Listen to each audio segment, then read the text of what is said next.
Good Thursday morning. Subway Series in the books for 2023, and the Yankees beat the Mets last night, so a split in this latest one at Yankee Stadium, and it was a sloppy game. It was not a very interesting game. These are two very mediocre teams. I think the Mets are more of a bad team. I think that the Yankees are more of a average, mediocre team, but Aaron Judge, apparently, according to reports, is coming back on Friday against the Baltimore Orioles, so that should be a huge boost. Boomstradamus strikes again with Aaron Rodgers, as he was telling you months and months ago that the pay cut and the contract that he was going to take was going to make Jets fans very, very happy. And yesterday, that news came out, and all of that came to fruition. So we've got lots on tap today. Good morning, Boomer. How are you? Yeah, good morning, Jay. Yeah, I'm doing well. Yeah, back in early March, if you remember, the Jets flew out to see Aaron Rodgers, and they laid out a plan that could work for them financially if he was willing to take a pay cut. And, he wanted to get out of Green Bay as quickly as possible, and he wanted to come play for the Jets because when they saw the Jets in preseason or during regular season, he saw a young and growing team, and he saw a lot of really good players, and he wanted to be a part of it, much like Tom Brady wanted to be part of the Tampa Bay Buccaneers. He took a pay cut to go down there. When he got down there, they started to work with Bruce Arians and said, let's get this guy in here, get Gronk in here, get Antonio Brown in here, get Leonard Fournette in here, and let's build around me, and let's see if we can go get a Super Bowl, and they did. Yep. They won the Super Bowl in their own building, which was really interesting, and I think – I don't want to speak for Aaron Rodgers. Nobody should speak for any one of these players, especially when you're talking about their money. But I think he saw a really good young football team, and he saw up close and personal how good that defense was. And he said, look, man, I want to come and play for the Jets. I want to come and play in New York. I'm all in. And when you look at this contract and the way that it's written, he took a lot less money, about $35 to $40 million less. But when you do look at the dead cap number that is attached to it, it shows you that he might be here for 3 years. Yeah, and that is great news for Jets fans, you would imagine, as long as we expect or what we expect comes to life with him. And I think he's going to play great. You never know with injuries and hits and stuff like that, but he seems to be rejuvenated. Shape, no, he really is. He's in great. I'm not saying that he obviously won 2 MVPs in a row before last year, and then he ended up getting hurt. But sometimes at this point in your career, you could speak to this more than me, but something can rejuvenate you, and he seems to have that right now. And it is great to watch some of the clips that you see. You're right, he's in great shape. He seems very, very happy. And the Green Bay Packers are probably looking at this and saying, wow, he left $35 million on the table. Mm-hmm. Now, they didn't want him. They didn't. They were done. They were ready to move on. The relationship had been broken. But I think keeping him would have been a different story if he had gone to the Packers and said, I'll take $35 million less to stay here. Yeah, there's a lot, whatever went on between he and Gutekunst. I think that was, really the guy that he was looking at that he didn't get along with. Yeah. For whatever reason. I think he liked Matt LaFleur, who is, by the way, Rob Saleh's best friend. So I'm just wondering. I wish I thought that was Joe Beningo was Rob Saleh's best friend. Yeah, maybe he's got a lot of best friends. Yeah. But I would have loved to have been a fly on the wall when Matt LaFleur and Rob Saleh were talking about Aaron Rodgers to hear what Matt LaFleur was saying. Good luck with dealing with this one. Yeah. And that kind of thing.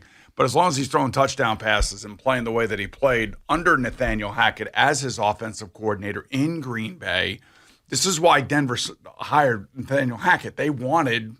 And it just happened a year too late. Yep. And I think that, Aaron Rodgers was having second thoughts last year. And that's one of the reasons why he stayed, plus the money that Green Bay ended up giving him. And then after another year in Green Bay, and maybe just wanted a fresh start, wanted to see what it was like somewhere else. And when Joe Douglas and the guys flew out to go see him and they laid out the financial plan, he was willing to do what they asked him to do in order to be able to sign guys like McCole Hardman and Alan Lazard and to bring guys in and to be able to pay Quinnen Williams. And, it worked out great, and he took less money. And he wants to win a Super Bowl. He wants to be great. Look, if he gets this team to the Super Bowl, somehow going through this gauntlet of quarterbacks in the AFC and going through the AFC East. I mean, God bless him. I mean, that this will stamp his career forever. He got the Jets to the Super Bowl. Right, of course. And somehow they win. Well, yeah, I mean, I think, getting them there is one thing, winning is another. And it's not going to be easy in this conference, as we've talked about many times, but you really don't know how it's going to work out, what's going to happen, who has injuries, who has a down year. There were some teams last year that nobody expected to be terrible. There was teams last year nobody expected to be good. So, yes, on paper, it's going to be very, very difficult to come out of the AFC. But, I mean, the Jets are one of those reasons why the AFC is tough as well. I mean, this was a team that was headed to the playoffs and then, of course, fell apart, had miserable quarterback play. Then when Mike White came in and gave you a little bit of life, then he ended up getting hurt, and then he couldn't play at the same level. And this was a team that was really good on both sides of the ball but did not have enough quarterback play. And now you've got a Hall of Famer who is extra motivated, who is coming into a young team and setting a standard that only a guy like that can. So now the next thing is, okay, do you want Dalvin Cook? Now, I've been telling you that Minnesota had a deal on the table. I don't know if they've taken the deal off the table or not for $7 million for Dalvin. Yeah. And I think he just said, enough with Minnesota.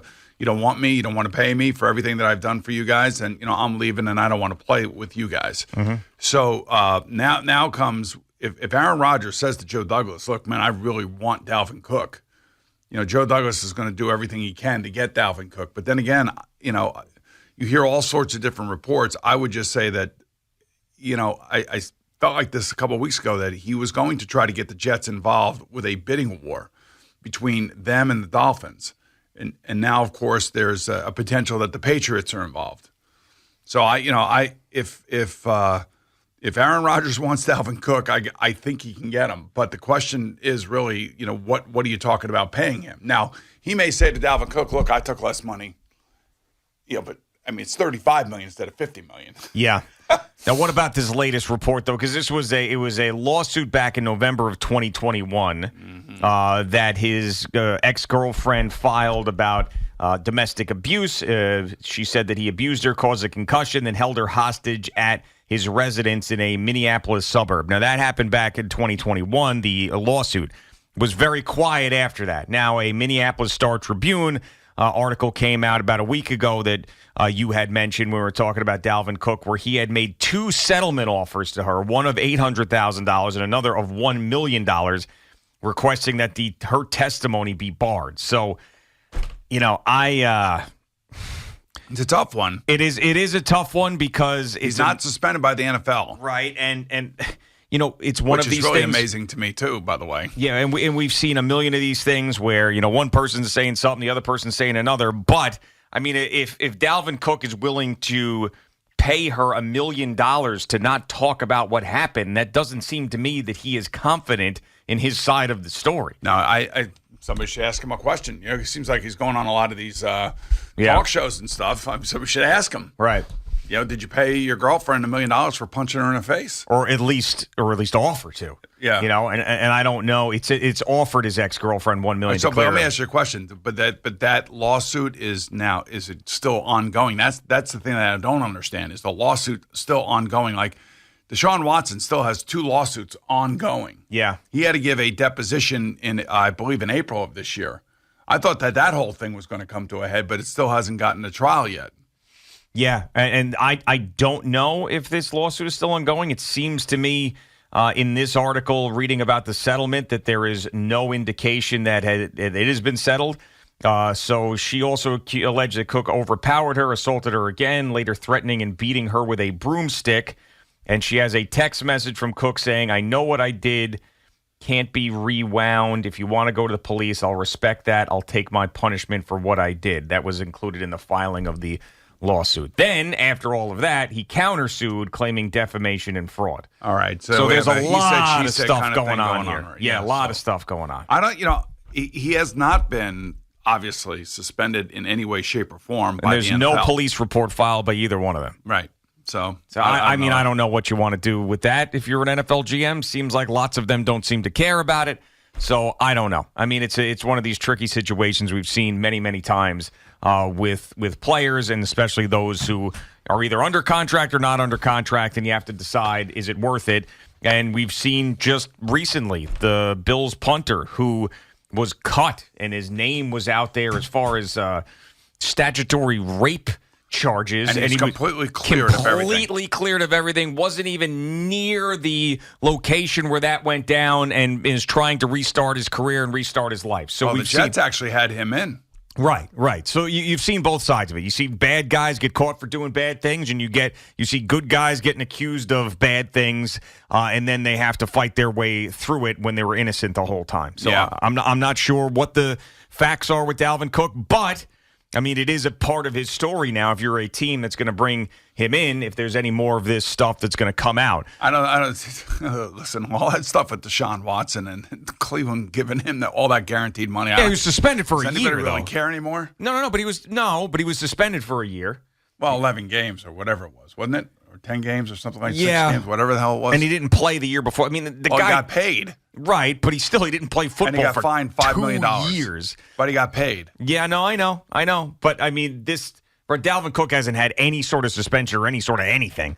I know. But it's still part of the story. But I'm going to go back to telling you what I was told, 2 to 3 weeks ago was the fact that, Dalvin Cook's out there, that there was an offer on the table from the Minnesota Vikings. I don't know if that offer still exists. That I don't know. And that, I'm sure that Dalvin Cook's agent would love to get a little bidding war going. Sure. Between the Dolphins, the Jets, and now it seems like the Patriots have interest. Yeah. And if I were Dalvin Cook and his agent, of course, I would try to wait as long as possible because if Dalvin's in shape and working out, it really doesn't matter because then there could be a team that suffers an injury in the preseason.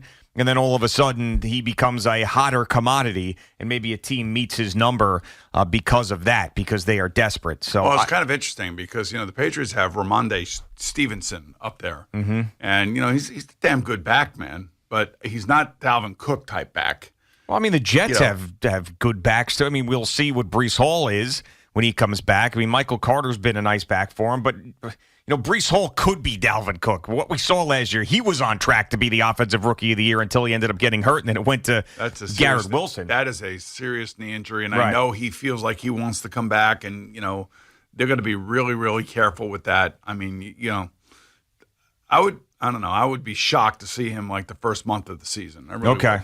Yeah, so, I mean, bringing in Dalvin Cook, I told you, I think he's got a lot left, and I think that the Vikings could have handled it differently where they didn't try to cut him and then try to bring him back after that. Maybe a restructuring. I was bummed out looking back on the quarterback documentary.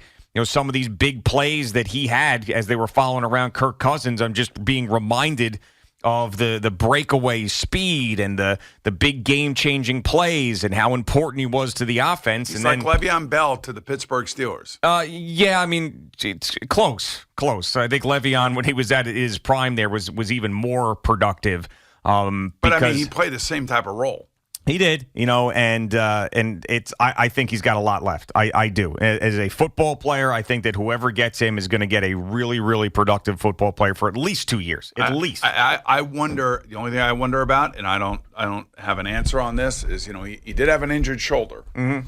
He always gets banged up. He's good for missing 2 or 3 games a year, but he's still, his value is tremendous. And keep him healthy the last 8 games of the season. Right. And then you're fine. Right. And just make sure that he's healthy in a postseason situation. But, like I was saying, earlier that once people saw what Aaron Rodgers was going to get paid and how he was going to redo his contract, they would love him even more.